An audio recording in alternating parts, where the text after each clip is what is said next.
마태복음 4장 1절 말씀부터 읽겠습니다. 그때에 예수께서 성령에게 이끌려 마귀에게 시험을 받으러 광야로 가사 40일을 밤낮으로 금식하신 후에 줄이신지라. 시험하는 자가 예수께 나와서 가로되 내가 만일 하나님의 아들이거든 명하여 이 돌들이 떡덩이가 되게 하라. 예수께서 대답하여 가라사대 기록되었을 때 사람이 떡으로만 살 것이 아니요 하나님의 입으로 나오는 모든 말씀으로 살 것이라 하였느니라 하시니, 이에 마귀가 예수를 거룩한 성으로 데려다가 성전 꼭대기에 세우고 가로되 내가 만일 하나님의 아들이거든 뛰어내리라 기록하였으되 저가 너를 위하여 그 사자들을 명하시리니 저희가 손으로 너를 받들어 발이 돌에 부딪히지 않게 하리로다 하였느니라. 예수께서 이르시되 또 기록되었을 때 주 너희 하나님을 시험치 말라 하였느니라 하신대, 마귀가 또 그를 데리고 지극히 높은 산으로 가서 천하 만국과 그 영광을 보여 가로되 만일 내게 엎드려 경배하면 이 모든 것을 내게 주리라. 이에 예수께서 말씀하시되 사단아 물러가라. 기록되었을 때 주 너희 하나님께 경배하고 다만 그를 섬기라 하였느니라. 이에 마귀는 예수를 떠나고 천사들이 나와서 수종드니라. 여기 11절 말씀까지 읽어드렸습니다. 우리가 이 성경 속에서 예수님의 어떤 행적을 좀 순서대로 알 필요가 있습니다. 그래서 제가 오늘 아침에 예수님의 탄생부터 십자가까지 전부 다 이야기하려고 하는 것이 아니라 예수님의 행적 중에 제일 첫 번째 행적이 세례 요한으로부터 세례를 받는 것이었습니다. 그 이유는 제가 지난번에 말씀드렸던 것처럼 제사장이 제사장 활동을 시작하는 나이가 30세입니다. 그 30세가 되는 그때부터 제사장 임무를 수행하는 것이 아니라 30세가 되어서 제사장 임무를 수행하게 될 때에 제일 먼저 기름 부음을 받아야 된다는 거죠. 그래서 기름 부음을 받은 그날 제사장으로 세움을 입는 것이다. 마찬가지로 예수님께서 기름 부음 받은 자, 메시아라는 말 뜻이 기름 부음 받은 자다, 이런 뜻이라고 했습니다. 그러면 예수님은 무슨 올리브유로 기름 부음을 받냐? 그게 아니라 하나님의 성령으로 기름 부음을 받으신 분입니다. 그래서 예수님은 기름 부음을 받은 메시아로서 활동을 하는 첫 번째 사건이 세례 요한으로부터 세례를 받은 것인데, 육체로는 세례 요한으로부터 세례를 받았지만 하나님으로부터는 성령으로 충만함을 받는 순간이었단 말입니다. 그래서 세례 요한에게 세례를 받고 하나님으로부터 성령의 충만함을 받는, 그게 예수님 사역의 첫 번째 사건이란 말입니다. 그 다음 두 번째 사건은 바로 즉시 성령에게 이끌려서 광야로 가가지고 40일 금식을 하시고, 그리고 줄이신 상황에서 마귀에게 시험을 받은 사건입니다. 그 다음 예수님께서 광야에서 40일 금식하시고 마귀에게 시험을 받으신 이후에 갈릴리로 돌아오셔서 이제 제자들을 만나는 사건입니다. 자, 제가 이거를 설명하는 이유는 어떤 사람은, 특히 또 선교회 안에 있는 사람들은 예수님이 세례를 받고 난 그 다음 날 세례 요한이 이튿날 예수께서 자기에게 나오심을 보고 가로되 보라 세상 죄를 지고 가는 하나님의 어린 양이로다 하는 그 요한복음 1장 29절 말씀을 인용하면서 이튿날은 세례 받고 난 그 다음 날이다, 근데 그렇게 하는 분이 있어요. 근데 뭐 아주 신령한 목사님도 그렇게 이야기하시더라고. 근데 그건 아니에요. 그 이튿날의 이튿날은 세례 받고 난 그 이튿날이 아니다. 예수님이 세례를 받으시고는 바로 광야로 가셨어요. 그래서 오늘 마태복음 4장에서는 3장 끝부분에 하늘로서 소리 있어 말씀하시되 이는 내 사랑하는 아들이요 내 기뻐하는 자라 하시니라 하고 4장 1절에서 그때에 예수께서 성령에게 이끌려, 자 이렇게 성령에게 이끌려서 마귀에게 시험을 받으시러 광야로 가신 이야기가 있고, 그 다음 12절 말씀부터는 예수께서 갈릴리로 오셔가지고 제자들을 만나는 이야기를 하고 있단 말입니다. 그러면 마가복음은 어떻게 되어 있을까요? 마가복음 1장 11절에는 이는 내 사랑하는 아들이요 내 기뻐하는 자라는 말씀 그 뒤에 성령이 곧 예수를 광야로 몰아내신지라 이렇게 되어 있어요. 그러니까 세례받고 난 그 다음 하나님께서 내 기뻐하는 자다 하는 말씀이 있으시고 난 다음에 성령이 곧이니까 그 다음 날 갈릴리에 안 계시죠. 요단강에 안 계시죠. 성령이 곧 예수를 광야로 몰아내셨다. 그 다음 누가복음은 어떻게 되어 있습니까? 누가복음 4장 1절에는 예수께서 성령의 충만함을 입어, 자 성령을 이렇게 성령으로 기름 부음을 받은 그 순간을 말합니다. 세례 요한으로부터 세례를 받고 난 다음에 예수께서 성령의 충만함을 입어 요단강에서 돌아오사 요단강에서 돌아와서 바로 광야에서 40일 동안 성령에게 이끌리시며 마귀에게 시험을 받으시더라. 자 이렇게 기록되어 있단 말입니다. 그러니까 예수님이 세례를 받으시고 난 다음에 그 이튿날 다시 요단강에 가신 적이 없어요. 바로 광야로 간 것이 맞단 말입니다. 그리고 그러면 이튿날은 뭐냐? 그 이튿날은 예수님께서 시험을 받으시고 난 이후에 다시 요단강으로 가셨는데 어떤 특정한 그 이튿날을 말하는 것이다. 자, 그래서 우리가 요한복음 1장을 보면 1장 29절에 이튿날 요한이 이렇게 되어 있습니다. 이튿날 요한이 이제 예수님께서 나오시는 것을 보고 보라 세상 죄를 지고 가는 하나님의 어린 양이로다 이렇게 말씀하셨단 말입니다. 그런데 여기서 이튿날이 세례받고 난 그 다음 이튿날이 아니다. 그걸 어떻게 증명할 수 있느냐? 그러면 요한복음 1장 35절 말씀을 보면 또 이튿날 요한이 그래가지고 안드레하고 베드로 만나는 이야기가 나와요. 거기도 또 이튿날 이게 있고 43절에 이튿날 예수께서 갈릴리로 나가려 하시다가 빌립을 만나 이러시되, 그러면은 예수님이 세례받고 난 이튿날 보라 세상 죄를 지고 가는 하나님 어린 양이로다. 그 이튿날 안드레 베드로 만나고 그 이튿날 빌립 만나고 그 다음 또 나다나엘 만나고 이렇게 하면은 일주일도 안 돼 가지고 예수님 제자들 다 만났는데, 그러면 언제 마귀에게 시험을 받으시고 광야에 가셔갖고 40일 금식을 하셨냐? 이게 그 40일 금식 기간이 들어갈 텀이 없는 거예요. 그래서 이 이튿날은 여기도 이튿날 하는 이 이튿날은 이 지금 시간 계산으로 계속 이어지는 것이 아니에요.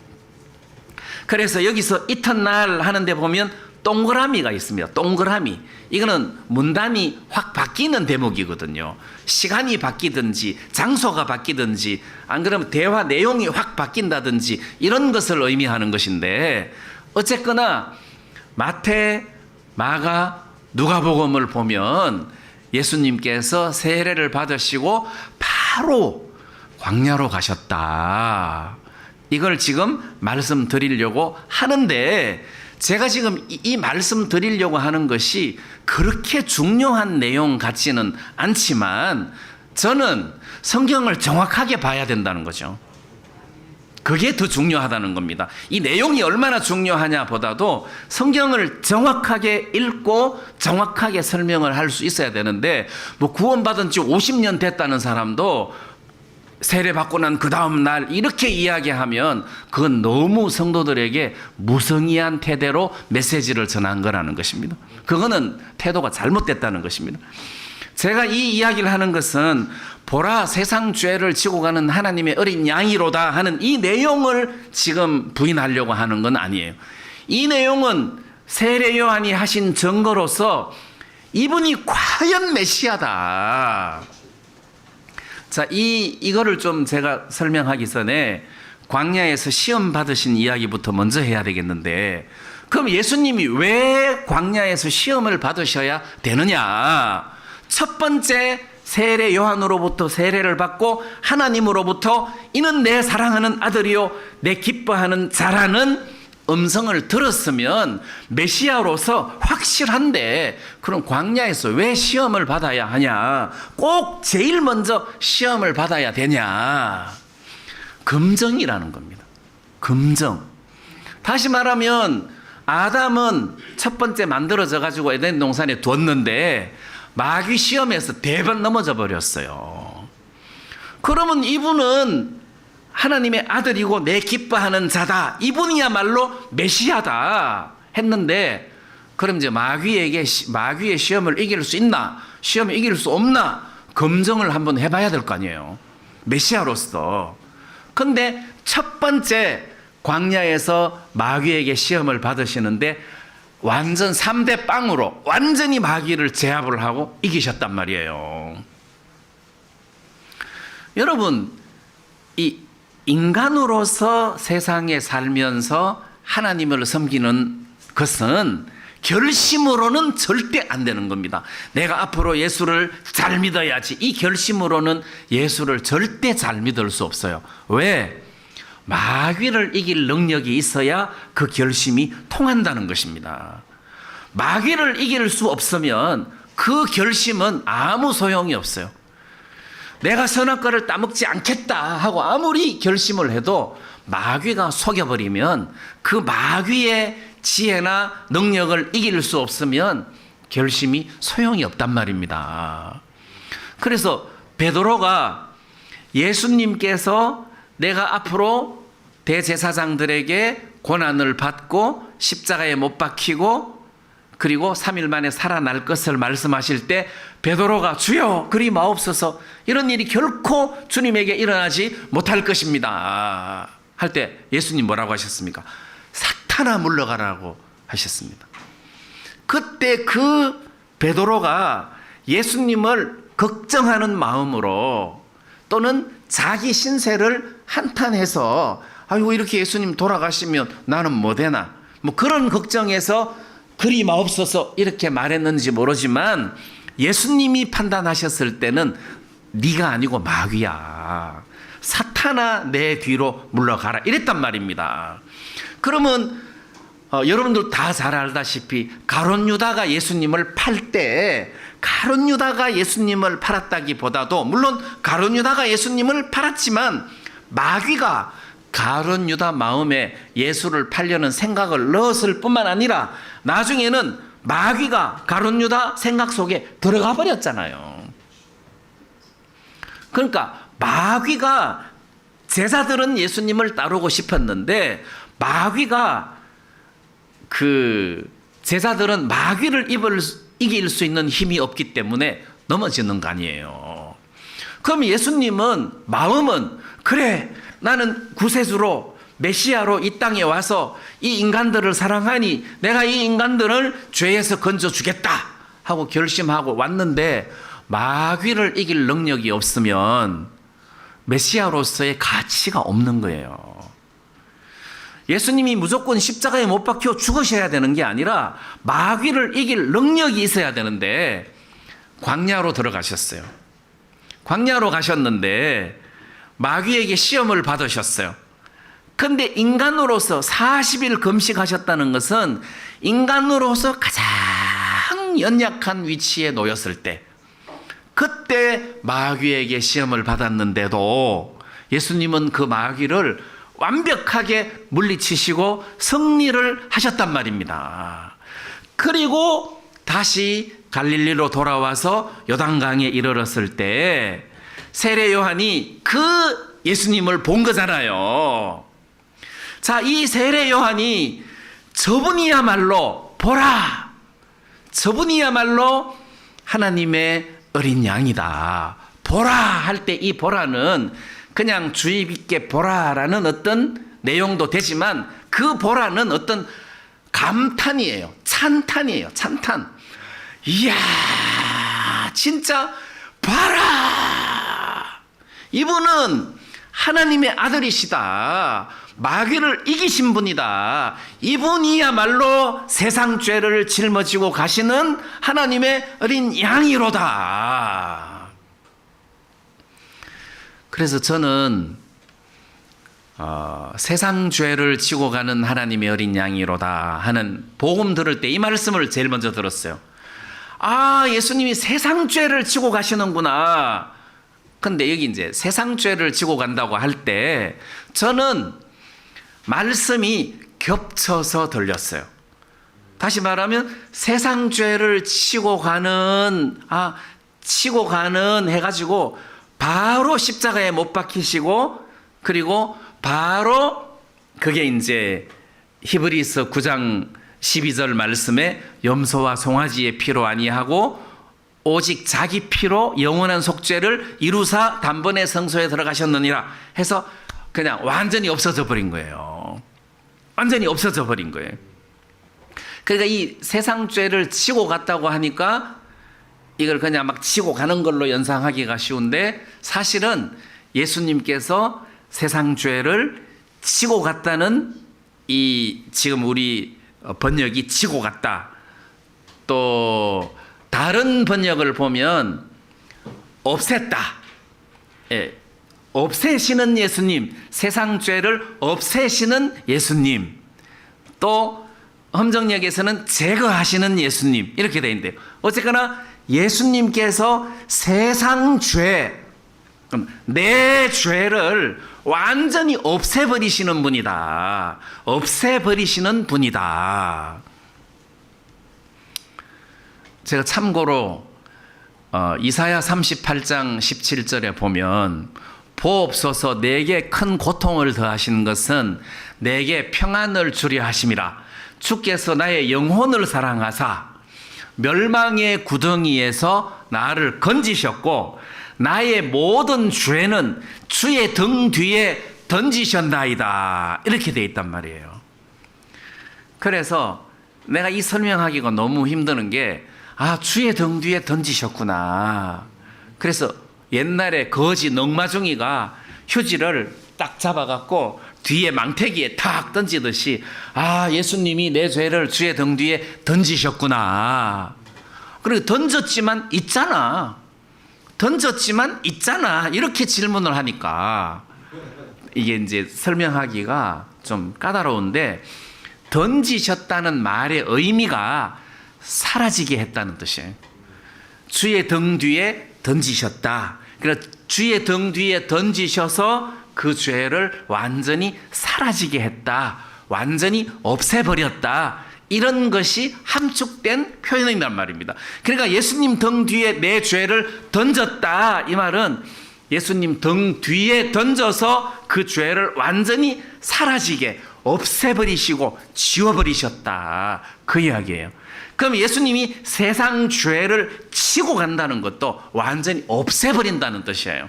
없애버리시는 분이다, 제거하시고 사라지게 하시는 분이다. 저분이야말로 우리의 모든 죄를 사라지게 하시는 분이다. 내 모든 죄를 짊어지신 분이다. 그래서 이 처음 복음을 듣는 사람은 이 짊어진다는 표현도 상당히 이해를 돕더라고요. 이제 사라지게 하고 완전히 제거했다 그러면 뭔가 좀 이렇게 점선으로 이해를 해야 되는데, 짊어졌다고 하니까 이렇게 가져가셔서 나는 죄가 없고 가져가셔서 이걸 나중에 십자가에서 없애셨구나, 뭐 이렇게 이해하기는 좀 좋을지 모르겠는데, 어쨌거나 저는 요한복음 1장 29절의 말씀에서 예수님이 우리의 모든 세상 죄를 짊어지시고 제거하시고 없애시고 사라지게 하시는 분인 것은 확실한 진리입니다. 근데 이튿날 뭐 그렇게 크게 중요하진 않지만 그 이튿날이 아니라는 것을 좀 서두에 말씀드리고 싶고, 그 다음 예수님께서 그 40일 동안 시험을 받으신 목적이 그러니까 메시아로서의 어떤 검증도 되겠지만, 또 더 중요한 것은 히브리서 말씀에 이런 말씀이 있습니다. 히브리서 4장 16절 말씀에 보면 때를 따라 돕는 은혜를 얻기 위하여, 여기 보면 우리가 긍휼하심을 받고 때를 따라 돕는 은혜를 얻기 위하여. 그래서 긍휼하심을 받는다는 거죠. 야, 나는 너를 진짜 불쌍히 여긴다. 진짜 불쌍히 여긴다. 그래서 때를 따라서 그때마다 은혜를 우리에게 베푸신다는 거지. 불쌍히 여겨서. 왜 예수님께서 우리를 긍휼히 여기시고 때를 따라 돕는 은혜를 베푸시냐? 그 앞절에 15절에 우리에게 있는 대제사장은 우리 연약함을 체휼하지 아니하는 자가 아니요. 그러니까 육신을 입고 이 세상에 오신 예수님이 40일 금식하시는 동안 인간으로서, 육신으로서 가장 연약한 부분들을 체휼하신 기간이다. 그래서 예수님은 인간의 육신을 입었을 때 얼마나 인간이 연약한지를 알고 계셨다. 체험을 하셨다. 자, 이런 의미고, 히브리서 2장 18절에서는 자기가 시험을 받아 고난을 당하셨은즉 시험 받는 자들을 능히 도우시느니라. 자, 자기가 40일 금식하신 후에 줄이신지라. 마귀에게 시험을 받으시는데, 시험을 받아서 고난을 당하셨은즉 시험 받는 자들을 능히 도우시느니라. 한 번은 시골 교회에서 사역을 할 때인데, 결혼하기 전에 어떤 형제님 부부가 싸움을 하고 나한테 재판받으러 왔어요. 밭에서 일을 하는데 버스가 지나가길래 저 버스 보니까 3시 반 차구나. 지금 3시 반이구나. 그래, 자매가, 여보 3시 반은 아까 지나갔어. 저게 4시야. 그래서 둘이 싸운 거예요. 그래갖고 제가, 자매님, 형제님 말 들으세요. 남자가 머리인데 형제님 말을 좀 들으세요. 그러니까 전도사님은 결혼을 안 해봐가지고 몰라요. 막 이제 이렇게 하시더라고. 그럼 제가 할 말이 없는, 결혼 안 해봐가지고 모른다는 거지. 그러면 우리도 예수님 앞에 따질 때, 예수님은 육신을 안 입어보셔가지고 이 육신이 얼마나 연약한지 몰라요. 이렇게 항변할 수도 있을 뿐만 아니라, 물론 육신을 안 입으시면 그 대속물이 될 수도 없지만, 이렇게 육신을 입으시고 육신만 입으셨을 뿐만 아니라 가장 낮은 곳까지 가셨단 말이에요. 어떤 40일이라는 것은, 물론 뭐 모세도 40일간 시내산에서 그 금식을 하신 것이지만, 이 40일은 인간으로서 육체를 입고 어떤 한계점이 40일이다.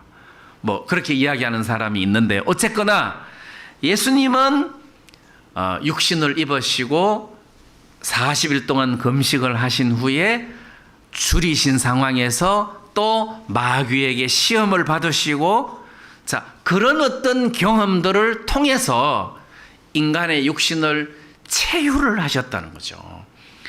체험, 경험을 하셔가지고 공감을 가지고 계신다는 겁니다. 공감. 그래서 우리가 추울 때는 추워라 주님 저 추워요 그러면 주님이 뭘 그걸 가지고 춥다고 이렇게 안 하시고 공감을 하신다는 거죠. 공감. 자, 그래서 우리가 어떤 어려움을 가지고 주님 앞에 나가서 은혜를 구할 때 주님께서 공감을 하신다.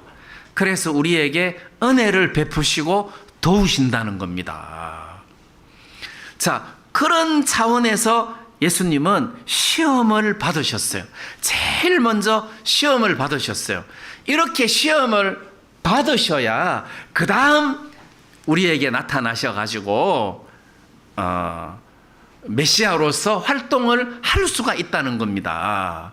뭐 우리나라 KF-21 뭐 초음속 전투기를 만들었는데 만들어 가지고 그 다음부터 뭐 합니까? 시험 비행 안 합니까? 1차 시험 비행, 2차 시험 비행, 뭐 7차 시험 비행, 시험 비행 하잖아요. 메시아로서 이 세상에 오신 예수님께서 먼저 이분이 메시아다. 과연 이분은 메시아로서 합당하다. 왜? 마귀를 이기셨다는 거죠. 자, 그런 의미에서 우리가 오늘 마태복음 4장 예수님의 모습을 볼 때 과연 이분은 완벽한 메시아다. 이분은 우리의 모든 죄를 씻으시고도 남을 만한 능력을 가지신 메시아다. 이분은 우리를 결코 없인 여기시지 아니할 메시아시다. 우리의 연약함을 충분히 체휼하신 분이시다. 이분이 나의 메시아시라면 이분은 정말 믿을 만한 분이다. 이런 확신을 주는 대목이라는 거예요. 만약에 예수님이 마귀를 겨우 이기셨다면 우리가 얼마나 불안하겠습니까? 그래서 이 시험을 통해서 예수님은 확실하게 진짜 우리의 죄를 능히 용서하실 수 있는 메시아시구나. 그래서 하늘에서도 이는 내 사랑하는 아들이요 내 기뻐하는 자다 하고 하나님께서 말씀하셨지만 땅에서도 예수님께서 마귀를 이기시고 또 우리 육신의 연약함을 충분히 체험을 하셨기 때문에 메시아로서 합당한 분으로 증명이 되신 사건이다. 또 이렇게 생각을 하니까 예수님이 그냥 광야에서 금식을 하시고 시험을 받으신 것이 아니고 우리에게 이런 어떤 확신을 주신 그런 행동이셨구나. 이제 그런 생각이 드니까 마음에서 참 오히려 감사한 마음이 있었습니다. 예수님께서 마귀를 이기셔야만 메시아로서의 합당한 자격이 된다는 것은 제가 아까 말씀드렸는데 이제 오늘 저는 이 본문 말씀에서 마귀가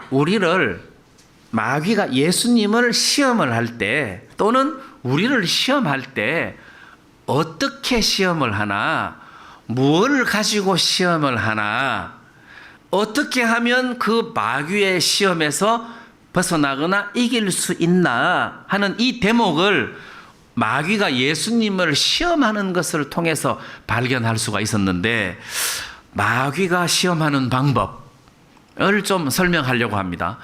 마귀가 아담을 시험할 때도 똑같은 방법으로 시험을 했습니다. 어떻게? 요한 1서에 나와 있는 말씀처럼 요한 1서 2장 16절 말씀에 보면 이런 대목의 말씀이 있습니다. 2장 15절에 이 세상이나 세상에 있는 것들을 사랑치 말라. 누구든지 세상을 사랑하면 아버지의 사랑이 그 속에 있지 아니하니 해놓고 16절에는 이 세상에 있는 모든 것이 육신의 정욕과 안목의 정욕과 이생의 자랑이니 이렇게 되어 있습니다.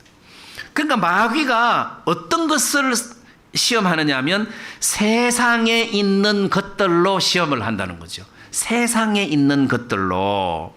자, 그래서 육신의 정욕과 안목의 정욕과 이생의 자랑으로 시험을 하더라. 자, 육신의 정욕. 이제 육신의 정욕 1호가 먹는 거예요. 육신에게서 가장 정욕스러운 1호가 먹는 거예요. 식욕이에요. 그리고 두 번째가 정욕이에요. 두 번째가 정욕이에요.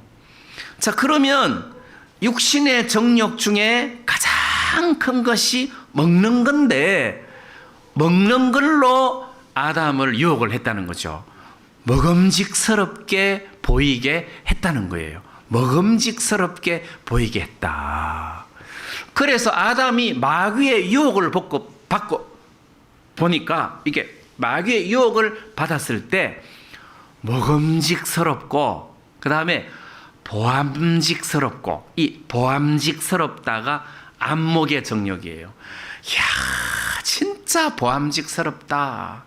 이야, 참 제가 감을 좋아하는데 감을 많이 먹으면 뭐 변비기가 있으니까 많이 못 먹잖아요. 아, 내가 아침에 2개나 먹었는데 점심 때 나 점심 때는 좀 안 먹고 싶은데 그 익은 홍시가 너무 맛있어 보이는 거예요. 너무 그 홍시가. 그래서 보암직스러울 때도 이게 유혹이 된단 말입니다. 보암직스럽다. 그러면 다윗이 그 목욕하는 여인을 보았을 때 심히 아름다워 보이는지라 그렇게 되어 있었거든요. 그 벌써 문제잖아요. 심히 아름다워 보이는지라. 그러면 마귀가 이 콩깍지를 씌운 거잖아요. 벌써 콩깍지를 씌운 거예요. 심히 아름다워 보이는지라. 그러니까 하와도 와, 진짜 아름답다. 진짜 보암직하다. 그래서 먹음직스럽고 보암직스럽고 지혜롭게 할 만큼 탐스럽다.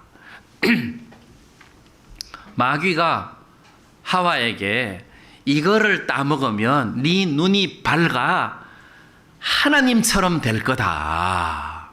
하나님처럼 될 거다 했는데 우리가 여기서 이야기하는 하나님은 그냥 여호와 하나님을 말하는 게 아닙니다. 사람들은 그렇게 알고 있는데 그게 아니라 신들처럼. 그리고 영어 성경을 보면 소문자 갓이에요. 또 복수예요. gods. 신들, 신들.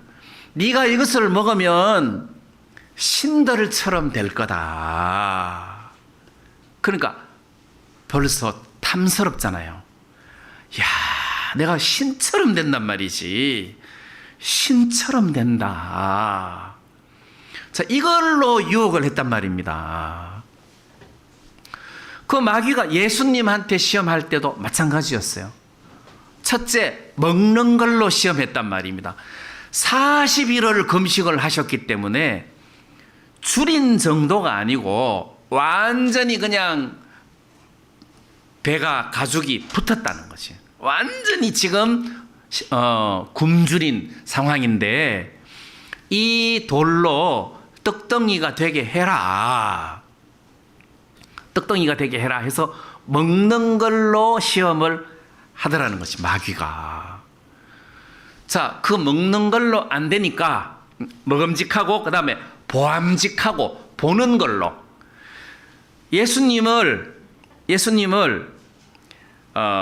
예수님에게 지극히 높은 산으로 데리고 가서 천하 만국과 영광을 순식간에 보여주면서 천하 만국과 영광을 보여주면서 절해라, 내게 절해라, 그러면 이걸 너에게 주겠다. 천하 만국과 영광을 보여주었단 말입니다. 그러니까 보암직하다는 것이, 이야, 진짜 저거 갖고 싶다 해서 이렇게 쫙 보여주고, 그래 내가 저래야 되겠다, 저걸 내가 얻어야 되겠다, 그런 유혹을 줬다는 겁니다. 보는 걸로 예수님에게. 물론 예수님께서 유혹을 당하지 않으셨죠. 그러고 세 번째가 자랑이죠. 자랑. 이생의 자랑. 안목의 정욕.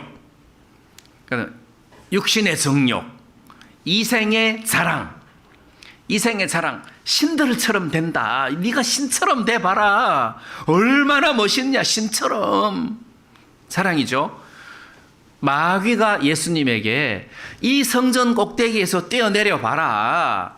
자, 네가 저 뛰어내렸다고 하자. 그럼 천사가 쫙 날라와가지고 너를 탁 받아갖고 땅에 안 부딪히게 탁 이렇게 했을 때 사람들이 막 박수 치고 니는 짠, 그럼 얼마나 좋냐, 얼마나 자랑스러우냐.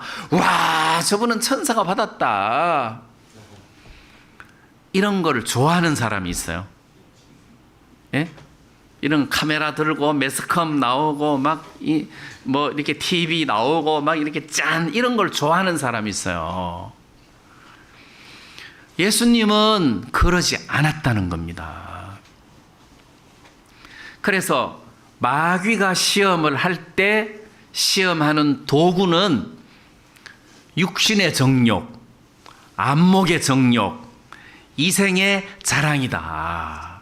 근데 이 이생의 자랑, 육신의 정욕, 안목의 정욕, 이게 이 세상에 있는 것들인데, 여기에 우리가 매여 있으면 틀림없이 넘어간다. 여기에 매여서는 안 된다. 네, 돈을 많이 벌어라. 근데 거기 매이면은 넘어간다. 뭐 아름답고 좋은 집도 좋지만 매이면 넘어간다. 그래서 제가 롯을 볼 때, 롯이 소돔성을 보니까 여호와의 동산 같고 애굽 땅과 같았더라. 그걸 본 거예요. 넘어가 버린 거잖아요. 롯이 의인인데 소돔성으로 들어갈 때 그걸 봤어요. 그걸 봤어요. 그래서 우리는 구원받은 사람으로서 하나님의 말씀이 있어야 된단 말입니다. 다시 말하면 이 세상에 있는 것들을 크게 생각하면 안 된다는 것이. 그럼 뭘 생각해야 되나? 베드로가 그랬잖아요. 금과 은은 내게 없지만 내게 있는 것으로 너에게 주겠다. 그게 바로 나사렛 예수 그리스도의 이름이다. 나사렛 예수 그리스도, 예수 그리스도의 이름이다. 자, 그 말은 예수 그리스도의 이름, 예수 그리스도 또는 말씀이라는 것입니다. 그분이 바로 말씀이다. 만약에 여러분들 마음속에 믿음의 말씀이 가득 차 있으면 이 세상 것들에게 매일 수가 없는 거죠. 그 마귀가 우리를 시험을 해도 이 내 마음속에 가득 차 있는 믿음의 말씀이 그 마귀의 유혹을 전부 다 물리치게 될 거란 말입니다.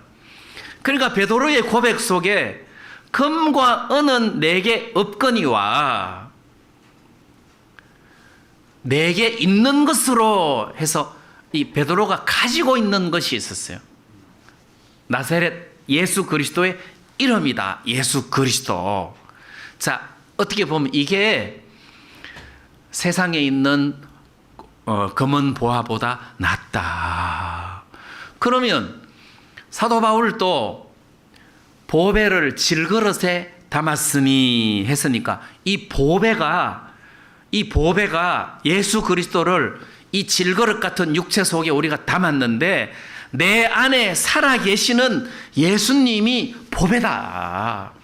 이 내 안에 살아계시는 이 예수님과 더불어 동행하는 법을 배우고 이분을 느끼고 이분을 만지고 이분을 경험하면서 사는 것이 우리한테는 재물보다 더 중요한 거다. 그래서 내가 힘들 때 내 안에 예수님께서 뭐라고 말씀 안 하시냐? 하시더라. 내가 어렵고 힘들 때 내 안에 계시는 예수님이 말씀을 통해서 이야기하시더라. 걱정하지 마라. 너는 내 것이다.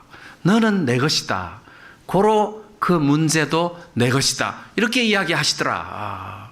어떤 때는 내가 두려울 때 주님은 말씀으로 내게 말씀하시더라. 두려워하지 마라. 하나님이 우리에게 주신 것은 두려워하는 마음이 아니다. 그건 마귀가 너를 겁주려고 두려운 마음을 주는 거다. 속지 마라. 그렇게 말씀하시더라. 내가 어렵고 힘들 때 내 안에 살아계시는 예수님이 나에게 말씀하시더라. 내 안에 살아계시더라. 그런 마음을 주시더라. 이게 진짜 보배라는 거죠. 여러분, 이분을 사랑해야지. 이 세상에 있는 것들을 사랑하다가 보면 나도 모르게 이렇게 넘어질 수밖에 없다. 자, 그래서 마귀가 예수님을 시험할 때 세상적인 요소들을 가지고 시험을 하더라는 거죠. 그래서 우리가 세상에 있는 것들을 이렇게 사랑하고 매이다가 보면 거기 걸려서 넘어지기가 쉽다는 거죠. 걸려서 넘어지기가 쉽다. 그러면 우리가 삼손이 또는 롯이 또는 다윗이 걸려서 넘어졌을 때 그 뒤에 찾아오는 어떤 피해는 굉장히 크더라. 굉장히 크더라. 지난 가을에 좋은 감을 많이 얻어가지고 그거를 진짜 그 옛날 시조에 나오는 반중 조홍감이 고화도 보이나다.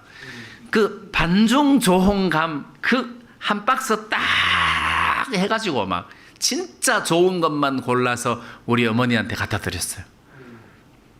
그리고 나 감 못 먹는다 하시더라고. 이게 옛날에 과거에 장이 꼬여가지고 큰 수술을 한번 하셨거든요. 그래서 이거를 먹으면은 이게 막힐 수도 있으니까 겁이 나서 안 먹는다 하시더라고. 그러면 좋아하시고 너무 먹음직스럽고 보암직스럽고 너무 맛있게 보이는데 건강상 안 드시는 거예요. 건강상. 그러면 지혜로운 것 아닙니까? 지혜롭죠? 그럼 마찬가지로 너무 좋아. 세상이 너무 좋아. 너무 맛있어 보여. 너무 좋아. 근데 영적 건강상 나 안 먹는다. 이렇게 가야 되는 거잖아요. 근데 뭐 뒷일은 다음에 생각하고 까짓 거 먹고 보자. 이렇게 하면 어리석다는 것 아닙니까? 그러면 우리도 신앙생활을 하면서 진짜 나에게는 금은 없지만 내게 있는 것이 있는데 예수 그리스도다. 예수 그리스도의 이름이 내 안에 살아 계신다. 그래서 이거를 세상의 어떤 것들보다도 더 중요하고 크게 여겨야 되는 것이 아닌가. 이제 이렇게 좀 말씀드리고 싶고, 우리가 이렇게 내 안에 계시는 예수 그리스도를 크게 여긴다면 마귀의 유혹을 우리도 예수님 따라 이길 수 있지 않겠는가. 이제 이런 생각도 좀 들었습니다. 그 다음 마귀가 예수님을 시험할 때 여러분들도 다 잘 알다시피 예수님께서 말씀으로 그것을 다 이렇게 막아내시더라. 말씀으로 막아내시더라. 자, 그 중에 사람이 떡으로만 살 것이 아니요 하나님 입으로 나오는 모든 말씀으로 살 것이니라. 이것도 여러분들이 뭐 그렇게 어렵지 않고, 그 다음 10절에 사단아 물러가라 기록되었을 때 주 너희 하나님께 경배하고 다만 그를 섬기라 하였느니라. 이것도 하나님 말씀입니다. 여기서는 더 감사하고 은혜가 되는 것은 다만 그를 섬기라. 그러니까 여기에는 다른 사람 들어갑니까 안 들어갑니까? 다만, 그러니까 주 너희 하나님 다만 주만 섬겨라. 주님만 섬겨라. 그 사이에 어느 누구도 끼어들어서는 안 된다. 다만 그를 섬겨라. 이걸 강조하고 싶고, 그 다음 이제 그 두 번째 시험에서 마귀도 말씀을 인용을 하더라. 그래서 성전 꼭대기에다가 예수님을 데려다가 세워놓고 네가 하나님 아들이거든 뛰어내려라. 그러면서 저가 너를 위하여 그 사자들을 명하시리니 저희가 손으로 너를 받들어 발이 돌에 부딪히지 않게 하리로다. 자, 이 난 외에 보면 니언해놓고 시편 91편 11절 말씀을 마귀가 지금 인용을 해놨어요. 마귀가 시편 91편 말씀을 인용을 해가지고 예수님 보고 뛰어내리라 이렇게 했단 말입니다. 근데 그 인용된 시편 91편 말씀이 저가 너를 위하여 그 사자들을 명하시리니 저희가 손으로 너를 받들어 발이 돌에 부딪히지 않게 하리로다. 이렇게 했는데 이 말 뜻이 무슨 뜻인가를 알 필요가 있다는 거죠.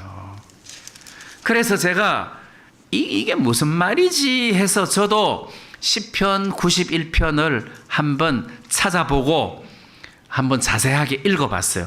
근데 마귀가 지금 시험하는 것처럼 그런 내용이 아니에요. 그래서 시편 91편 11절 말씀을 한번 제가 시편에 한번 말씀을 보겠습니다. 91편 10절 말씀부터 보면 화가 내게 미치지 못하며 재앙이 내 장막에 가까이 오지 못하리다. 누가? 그 앞에 구절에 네가 말하기를 여호와는 나의 피난처시라 하고 지존자로 거처를 삼았으므로. 그러니까 여호와 하나님을 거처로 삼는 사람, 그 여호와의 하나님과 더불어 동거하는 사람, 요즘 우리 식으로 말하면 구원받아가지고 주 안에 거하는 사람, 이런 사람이겠죠. 그래서 여호와는 나의 피난처시다. 나는 여호와께 피했다. 지존자로 거처를 삼았으므로 여기가 내 집이다. 내가 거하는 장소다. 내가 이 안에서 산다. 내가 이분하고 한 식구다. 자, 이렇게 여호와를, 하나님을, 예수님을 거처로 삼았으므로 화가 너에게 미치지 못한다. 재앙이 네 장막에 가까이 오지 못한다. 그 다음에 11절에 저가 하나님이 너를 위하여 그 사자들을 명하사 내 모든 길에 너를 지키게 하심이라. 네가 어디로 가든지 간에 하나님이 너를 지키실 것이다. 12절에 저희가 그 손으로 너를 붙들어 발이 돌에 부딪히지 않게 할 거다. 네 가는 길에 이거는 뛰어내려라. 그러면 그 발이 땅에 부딪히지 않게 할 거다. 그 이야기는 아니에요. 네가 길을 가는 동안에 하나님이 네 발을 보호하셔서 그 돌에 부딪히지 않게 할 거다. 이게 무슨 내용인지 이해가 되시죠? 우리가 인생을 살아가는 동안 또는 길을 가는 동안 돌뿌리에 부딪혀서 넘어간다든지 이런 어떤 재앙이 일어나지 않도록 해줄 거다. 이거랑 절벽에서 막 뛰어내려 가지고 하나님이 나를 지켜주나 안 지켜주나 보자, 이걸 하나님 시험하는 거랑 이게 말씀의 차원이 다르다는 겁니다. 이거는 그런 내용이 아니라는 거예요. 자, 그러기 때문에 말씀을 자세하게 읽어보면 이게 이런 말씀이구나 하고 믿음이 간다는 거예요. 믿음이 간다는 거예요. 그래서 말씀을 정확하게 자세하게 읽으면 그 믿음이 마귀의 유혹을 능히 이길 수가 있다는 겁니다. 그런데 지금 마귀가 예수님에게 뛰어내리라, 그러면 말씀에 네 발이 돌에 부딪히지 않게 하리로다 했잖아 하고 말씀하는 그 마귀의 유혹을 이런 지하에 거절할 수 있다는 거죠. 마귀야, 그런 말씀 아니야. 그런 말씀 아니야. 그래서 저는 성경에서 이야기하는 모든 말씀들을 우리가 좀 자세하게 알면 우리는 절대 마귀의 유혹에서 이길 수 있다. 벗어날 수 있다. 그걸 여러분들이 좀 기억을 하셨으면 좋겠습니다. 네, 그 다음에 마귀가 예수님을 시험할 때 네가 만일 하나님의 아들이거든 떡을 만들어라, 뛰어내려라, 이렇게 했다면, 네가 만일 하나님의 아들이거든, 그러면 그래? 그럼 내가 한번 떡 만들어 볼까? 그래가지고 떡을 만들어가지고 하나님의 아들인 것을 증명하면, 그러면 마귀의 시험에서 넘어지고 지는 거예요. 왜? 하나님이 말씀하시기를 3장 끝에 이는 내 사랑하는 아들이요 내 기뻐하는 자라고 하나님이 하늘에서 아예 큰 소리로 들리도록 이야기를 하셨기 때문에 예수님은 떡을 안 만들어도 하나님이 이는 내 사랑하는 아들이요 하고 이미 증명을 하셨다는 거예요. 너는 내 아들이다, 내 사랑하는 자다. 다시 말하면 하나님의 말씀에 너는 내 아들이다 했으면 아들이잖아요. 떡을 안 만들어도 아들이고 안 뛰어내려도 아들이란 말입니다. 맞죠? 그러면 내가 하나님의 아들이라는 것을 떡을 만들어서 증명을 해야 되는 것이 아니라 말씀으로 증명을 하는 거잖아요. 나는 하나님이 날 보고 내 아들이라고 말씀하셨다. 나는 하나님 아들이다. 그 믿음으로 마귀를 대적을 해야지, 떡 만들어 가지고 아들로 증거를 해서는 안 된다는 거죠. 제가 좀 다른 내용으로 표현을 하자면 예수님이 부활을 하셨어요. 예수님 부활하시고 난 뒤에 엠마오로 가는 두 제자들에게 예수님이 나타나셨잖아요. 그리고 예수님이 그 두 제자들에게 나타나셔가지고 대화하는 장면이 있는데, 예수님께서 그 제자에게 왜 슬퍼하냐? 그러니까 그 두 제자가 근일에 예루살렘에 우거하면서 거기서 된 일을 홀로 알지 못하느냐? 예수님께서 모른 척 하시고 무슨 일인데 이러해서 그분을 십자가에 못 박았느니라. 자, 이렇게 했어요. 그때 예수님께서 야, 내가 예수잖아. 부활했잖아. 봐봐. 내가 예수야. 이렇게 하면 되잖아요. 예? 내가 예수야. 이렇게 하면 되는데 예수님 그렇게 안 하시고 말씀을 이야기하시는 거예요. 그래서 누가복음 24장 27절에 보면 이에 모세와 및 모든 선지자의 글로 시작하여 모든 성경에 쓴 바 자기에 관한 것을 자세히 설명하시니라.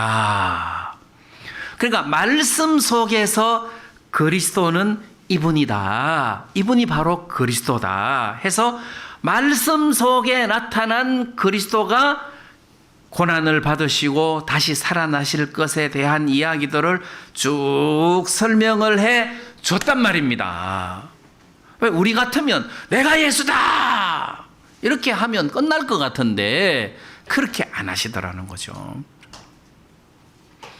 부활하신 예수님이 직접 그 두 제자에게도 직접 자기 몸을 마치 도마에게 내 손을 만져봐라, 옆구리에 손을 넣어서 만져봐라, 손을 봐라 이렇게 안 하시고 내 손을 봐라, 옆구리도 손 넣어봐라 이렇게 안 하시고 말씀으로 이야기를 하시더라.